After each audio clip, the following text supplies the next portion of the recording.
Welcome to the Growth Enablement Madness podcast, and I'm Jim Ward, your host, CEO of BrainCell, the Growth Enablement Company. I'm absolutely mad about helping businesses grow and scale. And in this podcast, my team and I get a chance to talk shop with industry thought leaders about a variety of growth enablement strategies, stories, and technology trends. I'm happy that you're here, so let's get the growth conversation started.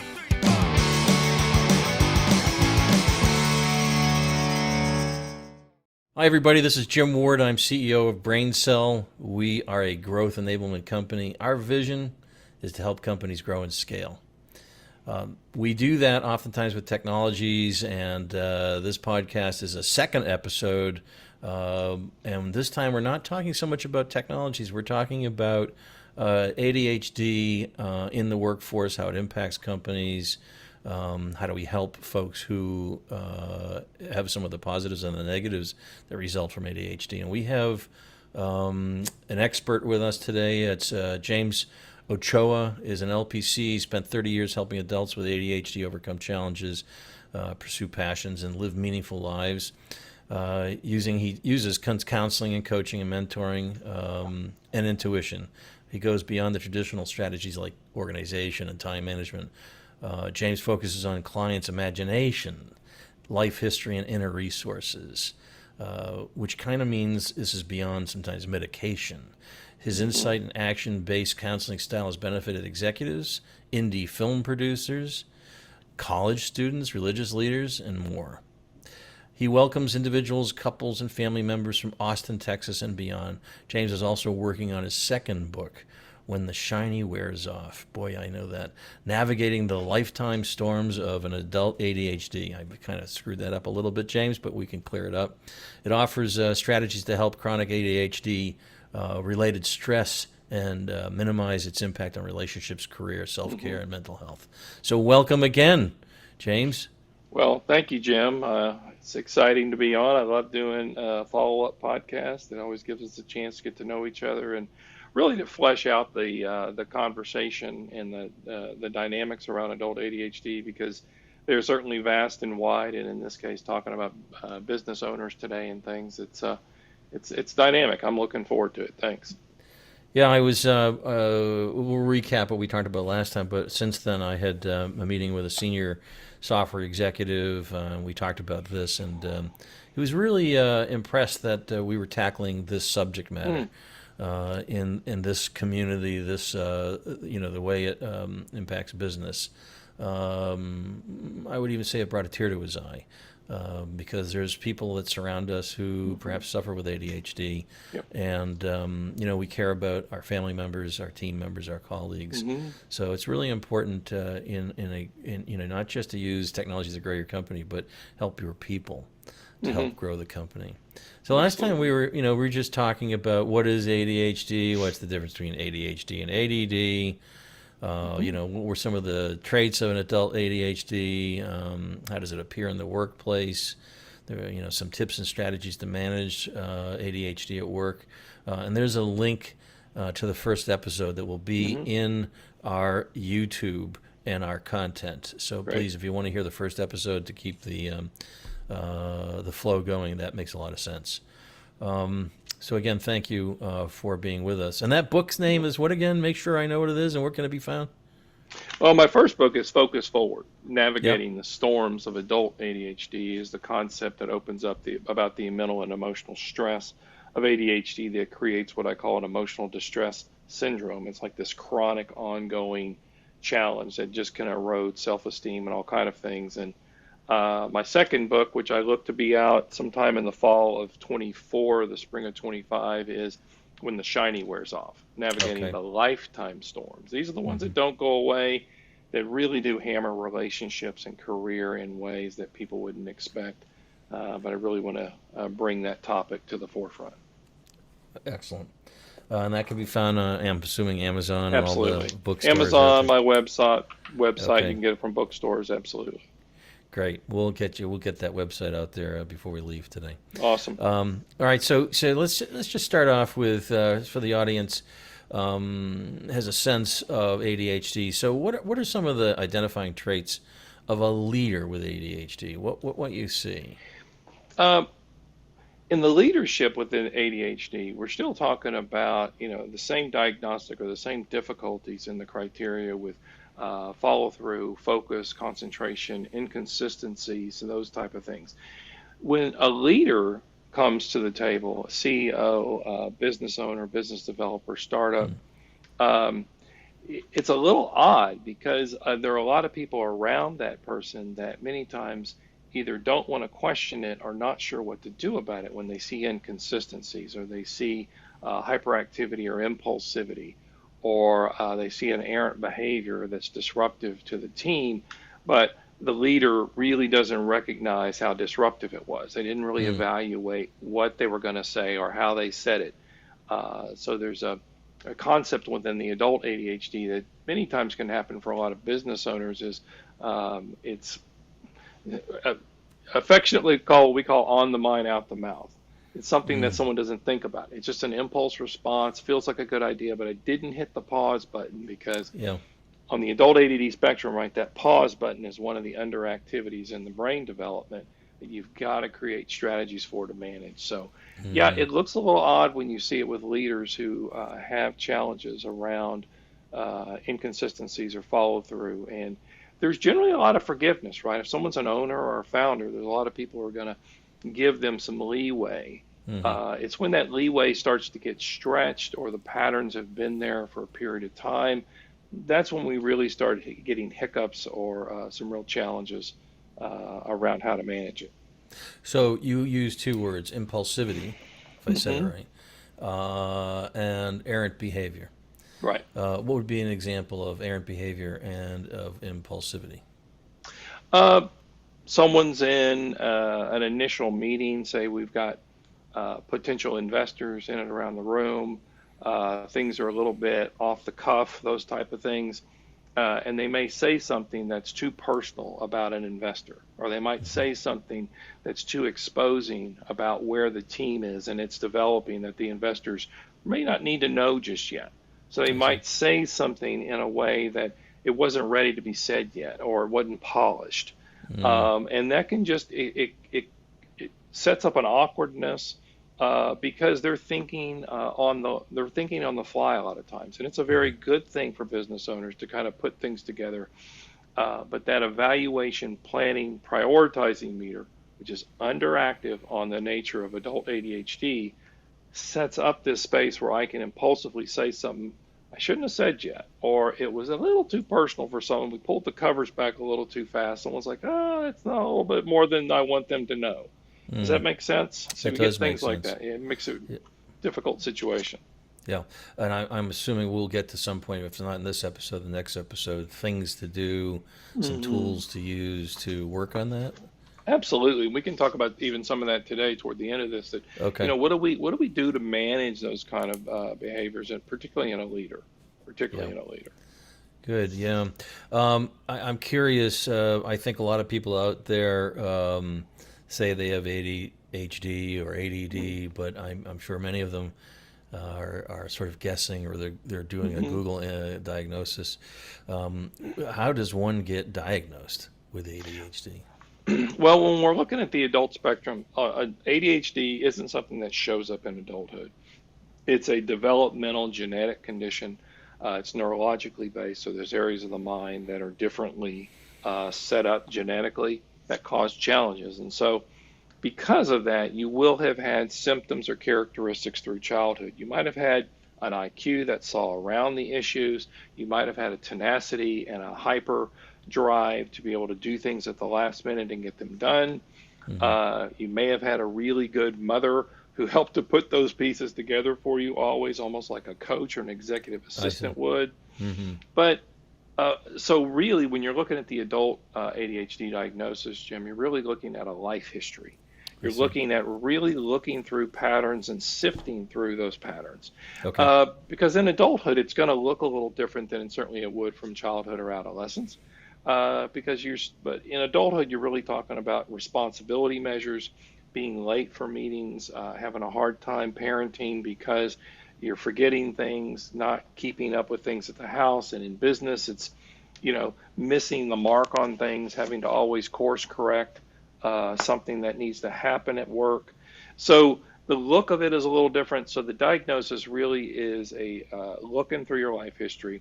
I also use a computerized test for vision, auditory, attention. Most boring test you'll ever hear of in the world. It's about a 12-minute test that tests the attention part of the brain on purpose to see how well it responds to something that's completely meaningless. Okay. And those with attention issues have a very hard time with it.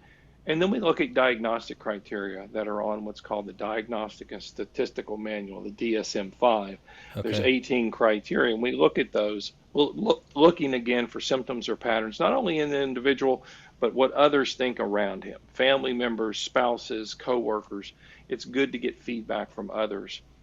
Because this is an executive functioning challenge, those who have it may under-evaluate their own behavior, not on purpose. They just don't see it. Got it. So, And so, would you, when you have somebody come, by the way, do you call them a patient? What do you call yeah, them? Yeah. clients. Client. Okay. And you would put them through perhaps that test. Yep. And what would you do? Ask questions about life Yep. history and Yep. I go and for then life history from top to bottom. I always tell people psychologically it's critically important to review your life history. If you've never done that, to look for patterns and ideas of kind of how things have happened in your life, it's a good idea. So we look through the patterns. We do the diagnostic testing on the checklist, the DSM-5 checklist. Then we do the computerized test, and we look for patterns that okay. are similar or disruptive on the adult ADD spectrum. Well, Um, I'm hoping that I'm going to find some interesting answers here in my next question. How can ADHD impact one's ability to be a leader? I mean, is there positive impacts and negative impacts, or is it all negative? Tell me a no, little bit about it's that. no, it's certainly not all negative. Okay, the positive impact is that if you think about an adult that has divergent thinking, someone who can think outside the box Hmm. naturally Right. and see patterns and rules of behavior someone else might not see. Those things can be very insightful and Hmm. very life changing, and you can see how something might fit that someone else wouldn't see. So that divergent kind of thinking process happens as a result, interestingly enough, of the executive functioning not being as activated. So you're not kind of driven down to the details and the routine monotony stuff of your life as easily. So it's like you have Hmm. this mental energy in another place that you can think that way. Hmm. So they're incredible. They can be incredible leaders from a shiny um, uh, courage, kind of this is where we're going, follow me, and they're very what's the word I'm looking for? You know, they're very attractive to other people many times. They're very Hmm. gregarious for many adults who are on the hyperactive impulsive spectrum. People love them. They're very fun loving many times, and they can Hmm. drive thoughts. Hmm. So those kind of leadership ideas, but they can also be team oriented in helping others to believe in what they're doing and Okay. get them on board. So bringing key people on can be a real key element to someone who's starting a business and being who, because you know you've got to have a visionary, you've got to have someone who's carrying that torch. Right. Um, Right. I will bring up briefly here. You didn't bring it immediately to this, but I want to put this dynamic in there, Jim. There's adults with ADHD that I have seen that I've worked with, like I said, over 3 decades in business issues. They seem to have a pattern of about 12 to 36, maybe 48 months that they need a new shiny object or a new something to grab their teeth onto. Hmm. If they stay too long at that CEO position, or because when the details need to be managed and all the things need to follow through with consistencies, they may not do that as well. And so a Right. lot of adults with ADHD, it's interesting, they stay too long in that leadership position and they don't evolve it into the next 2.0 or where they need to go. Right. And it's critical. So it's about a 3 to 5 year piece. You need to roll through, okay, what's my next interest that keeps me going? Great starters, great, getting moving, developing it, and then how do I hand it off to people who are going to maintain the details that need to really scale it somewhere? Gotcha. And I think in the last conversation we talked about the entrepreneurial operating system. As I think Mm-hmm. back to that, it's a book by Gino Mm-hmm. Wickman, Right. Traction. And when I think back to the concepts again, I've reflected on them a lot. You've got the visionary and the integrator, and the integrator is the detailed person. Yeah. So it's somebody who removes Yeah. the obstacles of the visionary's ideas, Hmm. which sounds to me an awful lot like perhaps the ADHD leader Yep. needs that person to help with the Yep. details, Yeah. Yeah. the And tasks, etc. absolutely. And that's a key element to this. We look at it as executive assistants, meaning executive CEO, but also executive part of the mind that needs to be helped in Hmm. a space. So a COO and a CFO, all those things are critical to be around someone with, if you're a leader with adult or with ADHD as an adult, it's not just a nice luxury to have immediately. It's a Right. vital necessity to really keep it It's in a gear. it's a must-have. Uh, yeah, it's really a must-have, and so it's that executive assistance is really critical to have around you in a team support-oriented kind of way. Yeah, makes total sense. So we talked about the positive. I can only guess some of the negative, and I hate to even use the word negative. Uh, Challenging, Challenging. stressful. Let's use challenging. Yeah, let's use It that. is. They're challenging behaviors. Many of them, as we talked about a little bit earlier, that hyperactive or impulsive, kind of saying something off the cuff or Yeah. out of turn. Hmm. But you can also have a lot of emotional dysregulation from that. So a leader can be very intense. They Uh, could be very angry very quickly, which really is off-putting to some people. yes. Right. And so they need to be able to understand that if that happens, how do they scale back? Hmm. How do they reset themselves? How do they take responsibility for their behavior? Hmm. Um, but when you've got inconsistencies and lack of follow through that starts to affect cash flow timelines, that starts to affect development timelines on products getting out or those kind of things, it can really wreak havoc with the system. As you know, when the system starts to get too big or bigger, and you get a wave that starts at the top, it can be really detrimental. And it's unfortunately been really, I think, one of the downfalls in startups many times when it's not addressed and there is an ADHD issue at the top. It can be a real nail in the coffin, unfortunately, Mm. because you can't recover from it. Right. You didn't operate the cash flow well, or you ran out of money 6 months before you needed to because Right. of this or that. So those are some of the challenging pieces that early on, and if you know you have tendencies on the adult ADHD spectrum, I so encourage people, Jim, to get an evaluation and to look at things. Why? Because what you don't know. Hmm. And if Yeah. you can make it a known, this is not a something's wrong with you. There's not something broken. It's Right. a neurological mindset of how you see the world. And if you don't understand how you tune in and how you connect to others, and it's disruptive or it's got all these characteristics to it, you're working against yourself. And so to me, it's kind of silly. It's like go get Right. information about yourself. Yeah, yeah. Because I think, I mean, there's all kinds of things that are happening in the dynamics Hmm. of our world and just our human Absolutely. capacity. And if you're a continuing improvement type person, you can get playbooks Yeah. to work around, Right. find workarounds, Yep. etc. So, yeah, and if you're working with a leader who has ADHD, I mean, some of the things we talked about was having somebody who's detail oriented around them. Yeah. What are some of the other things you would do to help create smooth operations and success with somebody who's that leader? Well, that leader also needs to know themselves well based on Yeah, how how well they resource themselves. This is a right. big one I've been talking about because leaders at that level will have anytime a hyperdrive or an impulsive kind of response to run at things, and they run themselves ragged. They really run themselves into the dirt. They don't take care of themselves. Hmm. And so this resourcing of self-care, whether it's mindfulness or exercise or taking some time off, you have to have an ability to govern the neurology of your mind and pull it back a little bit because it Okay. doesn't do it naturally. So doing self-care kind of events, those kind of things around them. But the executive assistants, again, not only from a CFO, COO point of view, but from a really personalized executive assistant who is very close to the CEO, who helps them catch things falling through the cracks, so to speak, Hmm. understands patterns. And this is an interesting one because you're asking the executive assistant to think with you And many times you're paying that person or you're writing their paycheck. And so it's a little challenging to get a really high operating executive assistant who will say, hey, hang on. Remember, we did this 3 times in the last 4 months, and each time this is what happened. It's just a reminder. Right. Okay. But to have an executive assistant who can work with you, not just someone who is going, you can dictate tasks to, or someone who says, hey, I'm Yeah. going to go make sure your laundry is picked up. No, we're talking about someone who's a dynamic thinker with you.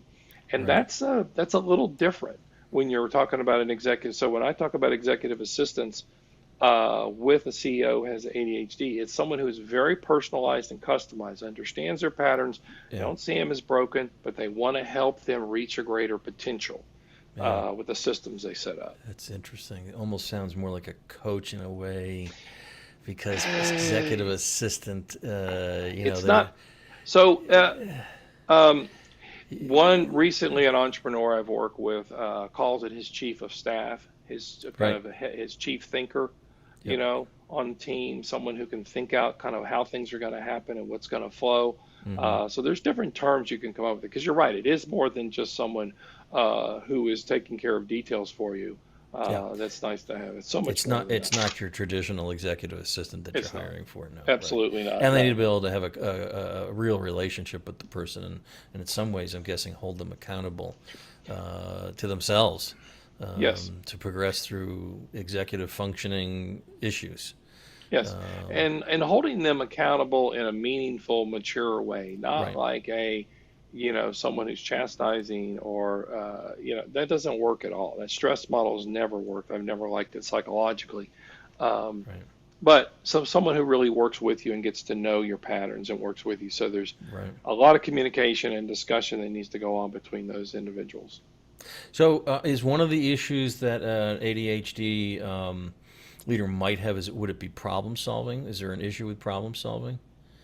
There can be. See, here's where there's some issue with problem solving that an adult with ADHD may miss certain details or certain elements of a problem that need to be solved because they're driving too fast or they see an answer and they drive toward it. They don't slow themselves down to see Mm-hmm. all the things they could evaluate.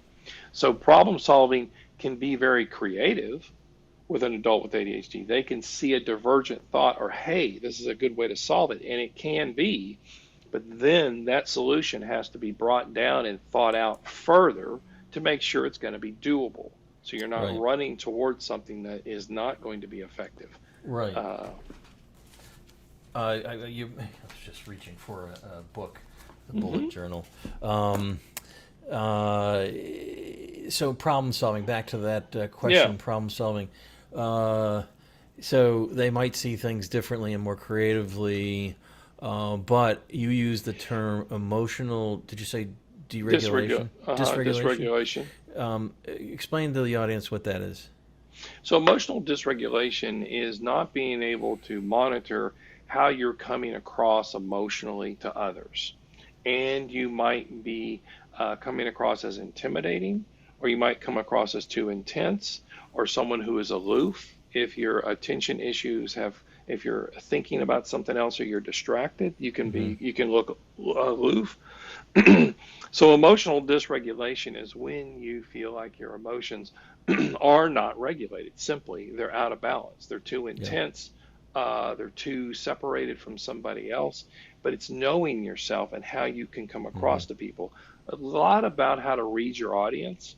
A lot of times, I will do that in my speeches and things. And the adult ADD issues that I have when I'm doing speeches or talks, I monitor my audience and their Mm-hmm. facial expressions. And when I see quizzical thoughts and things, those are keys to me that I missed something. And I I'll see. slow down and stop and go back and say, hey, did something get missed here? I noticed some, confused looks on people's faces. And if you don't do that, you might miss something pretty easily. Okay.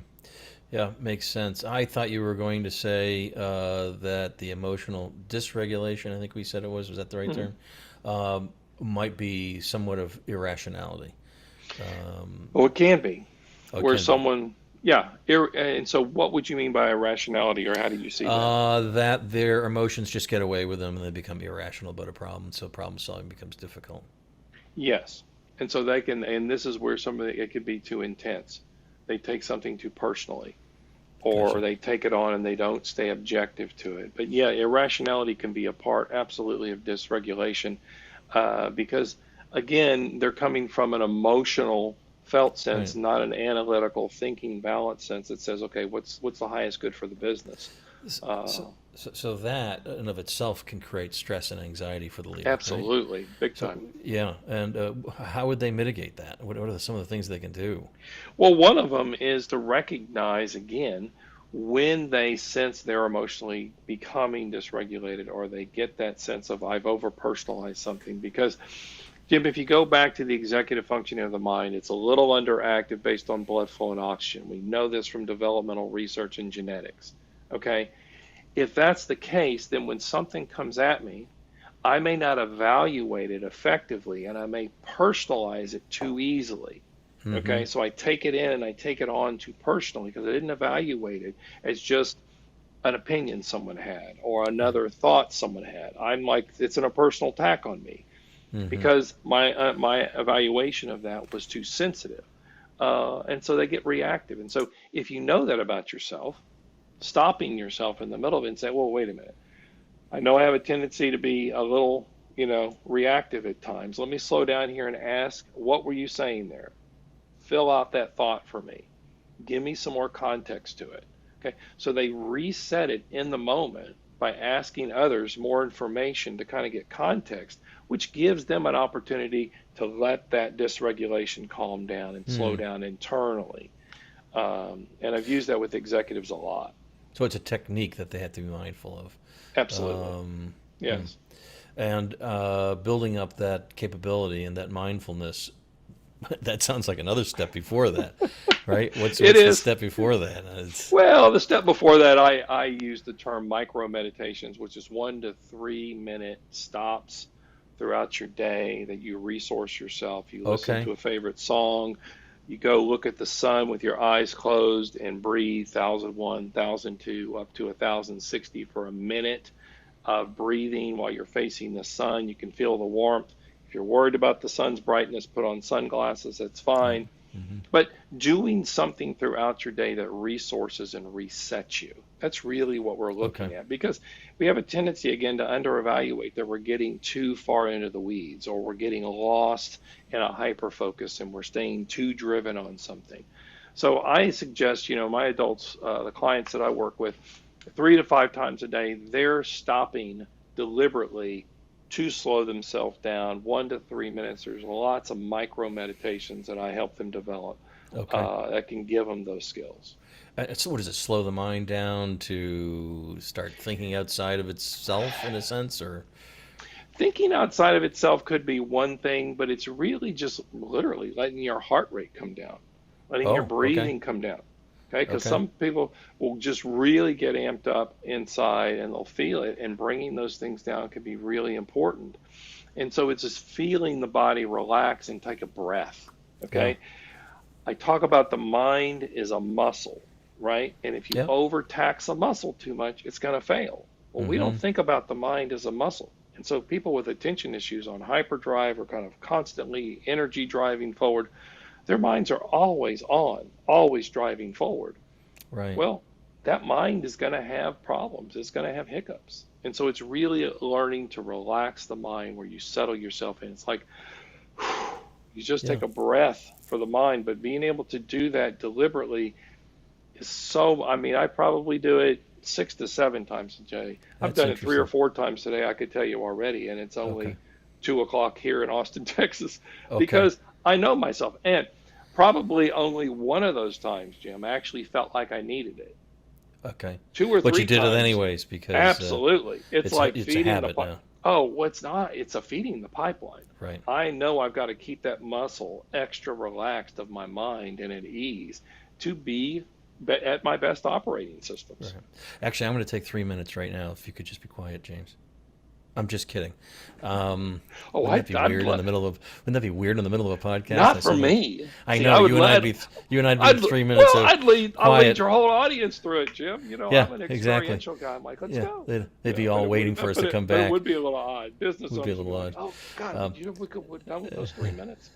You use another term that struck me, which is hyper focusing. Mm-hmm. And so, what does that mean? By the way, one other note: I have a few friends who have told me they're ADHD, and one word they often use is they're overwhelmed.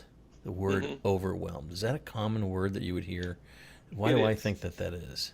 It is. The overwhelm piece, and I'll talk about the hyper focus piece. The overwhelm piece comes from, again, the underactive regulating of planning, prioritizing, and evaluating. If I'm not as active as I need to be in that arena to Yeah, evaluate, then I constantly feel like stuff is coming at me and I can't plan, prioritize, or evaluate it.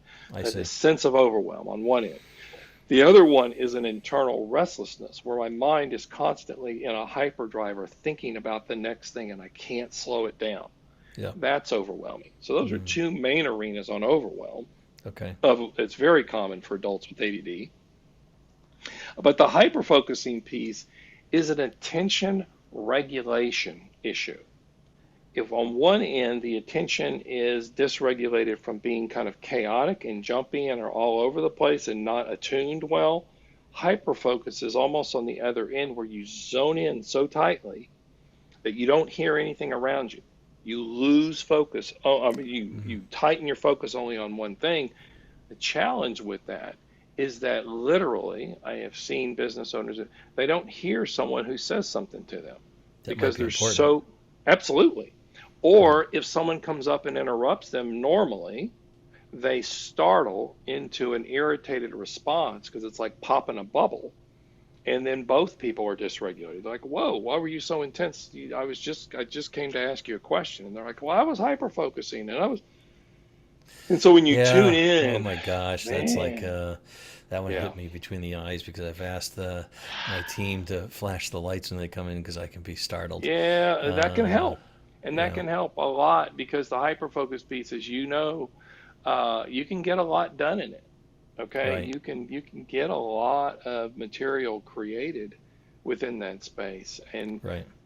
so for some adults with ADD, they're like, I don't want to lose it. So when I'm in it, I don't want anyone to touch me because I don't know when I'm going to get it again. Right. Uh, Right.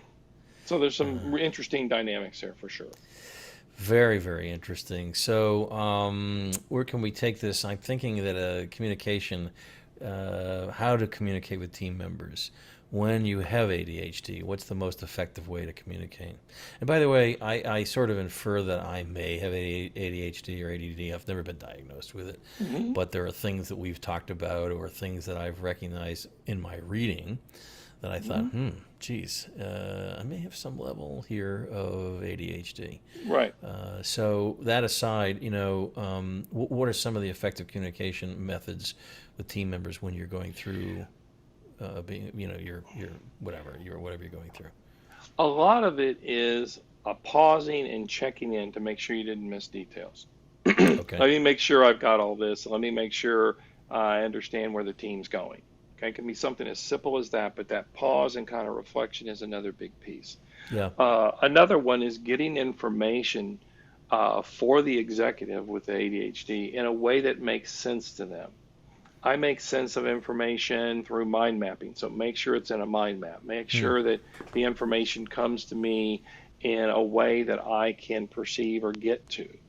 And so knowing how those systems work for yourself, critically important because otherwise I may miss things. Hold, Uh, hold on one second. Mind mapping. sure. There used to be a technology product called mind mapping. Yeah. What did you mean by mind mapping? Well, mind mapping is that. You can go on Google and do mind mapping, which is you're spreading ideas on a page in an orientation that looks like a map. It looks like a drawing. It looks like a spider web. It looks like Okay. these things relate Yeah. to each other. And Yeah. someone with ADHD can relate to that kind of divergent thinking again, rather than a linear process of words down a page. Mm-hmm. Some of my most, I don't know if you've ever seen the famous Disney mind map from the 50s of Mm. his conceptualization of Disneyland. But Oh, it's no, I don't think I have. oh, I'll go back and pull it. I've got a copy of it somewhere. It's Okay. fascinating. You mean Walt Disney had this Yeah, mind Walt map? Yeah. Disney had this mind map of scaling Disney. It was fascinating. Interesting. Uh, I've seen that before a few years back, and I'll pull the reference up again. I know I have it somewhere. Um, but that mind mapping piece is a way to communicate and get information across in a way that makes sense to someone with ADHD. Okay. Uh, the other one is creating an environment or a culture in the company that is about self care, that is about allowing people to take breaks and kind of slow things down. It comes from the top down. And so Uh-huh. for me, it's really important for a leader to be able to come from the top down and say, okay, it's important to get your work done. It's also important to understand who you are, and if I had a company that was bigger than just me, I'd have a nap room. I'd have a meditation room. And I teach people how to use them because the productivity scaling, Jim, on the Yeah. return on your investment is astronomical. When you That's can very get the interesting. mind to be regulated, oh my gosh, I Okay. could talk to you about that for days, and it's just not ADD. So Um, that's a positive, right? If you think yeah, about it, a person who's a absolutely. leader with ADHD, and once they understand the things that they need to do, let's say these meditative Yes, 3 right. minutes, you encourage your team to start doing that. That's helping their productivity, and they may not have ADHD, but Yes. it's still going to help. Yes, Yeah. because everyone with stress, technology, and information, we are overwhelmed. I am sadly telling people now that if someone hasn't gotten back to you by form of communication, first of all, how many forms of communication do you have? Five or six, right? Yep. Emails, voicemails, text. If someone hasn't gotten back to you, you might have to go to three, four, five times of pinging them. It's sad Yeah. because if you don't have good systems around you, everyone's overwhelmed with things coming at them. A lot of information. It's just a lot of things. So anyway, there's ways to get around it and strategies to really work with. Well, I want to thank you for being here again today. One of the things you've just convinced me to do, we have an open room, and I'm going to turn that into a meditative room and Oh, I nap would room. love to talk to you about that. I would be happy to. Why don't we I, put that on? Because we got an episode 3 coming up. We should yeah, put we that on our do. We item do. things to do, things For to add to. employees, actually, because this is about employees and kind of Yes, what it to do. I'd is. love to talk about that resource for Let's talk sure. about that. Let's put Connor, if you're Yeah, listening, and Sarah, make sure we have that on our list for our next yeah. conversation. You know, This is live, by the way. They absolutely. don't have to edit this out what we're talking about. Right. Uh, The other piece I want to make sure, Jim, is that your listeners, really, from a help point of view, I really want folks reaching for understanding ADHD if you really truly do have it. And I am offering a 25% discount on my intake. If you're listening to this podcast and you have any interest, give Frank, my assistant, a call. He'll be glad to talk to you. But I wanted to offer something to your listeners who think they want to look into it or may know to have it and want to know what to do about it. so you're offering a 25% Discount discount on my intake fee. on your intake fee, and they could get a hold of Frank, I guess, on your website. Yes, and we're Uh, going to have a link in the show notes that'll go directly okay. to a page for them to sign up. And that's, by the way, just for those who might be able to catch up with me saying it, it's www.jamesochoa, that's OCHOA.com. Yes. You can get a hold of him there. If you are thinking that you may have ADHD, by all means take advantage of this because it'll improve your life Yeah. significantly. You'll become Yeah. more effective. I'm sure you'll come up with strategies for, I think, one of the things, procrastination, Absolutely. the things that folks face, and Yep. you'll learn some tools, etc. So next time Absolutely. carry this on to some other conversations. Is there anything? Don't forget, what is that book name again? That new one, the shiny what? Yeah, the new one's coming out. It's going to be When the Shiny Wears Off. So When the when you shiny know wears as off. much as you know you need to know about ADD and the storms that are still there, these are incessant storms that just don't go away. Right. And we need to know how to manage them. For my audience, I just want to say to you all that sometimes it's beyond business, and that's what these 3 episodes, and we've got one more coming, are all about. I want you to think about your people, your culture, you. How do you continuously improve, and how do you grow and scale as an individual? By doing that, you're going to help your company, your entity grow and scale as well as those around you. You'll become stronger. You'll become better. So please, buy the book. Get the intake if you feel as though that is right for you. Yeah. Know that people, I really wanted to get into this because I see more and more folks who talk about things that made me think of it, including Yep. myself. So again, James Ochoa, thank you for being part of this episode. And everybody out there, you can find the Growth Enablement Madness podcast where podcasts are found. Amazon, the Google, the Apple, wherever. Okay. Thanks very much. We'll see you next time. Thanks, Jim. Thank you very much again, James. Appreciate it.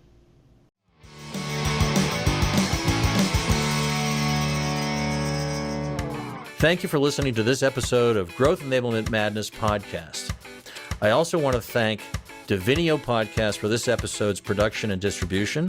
Finally, thank you to Sam Ward for our musical introduction and outro. Be sure to check out all of our episodes wherever you listen to your podcasts, including Spotify, Apple Podcasts, Google Podcasts, and more. New episodes are available monthly and cover all important topics for growing and scaling your business. Until next time, this is Jim Ward signing off. Let's grow.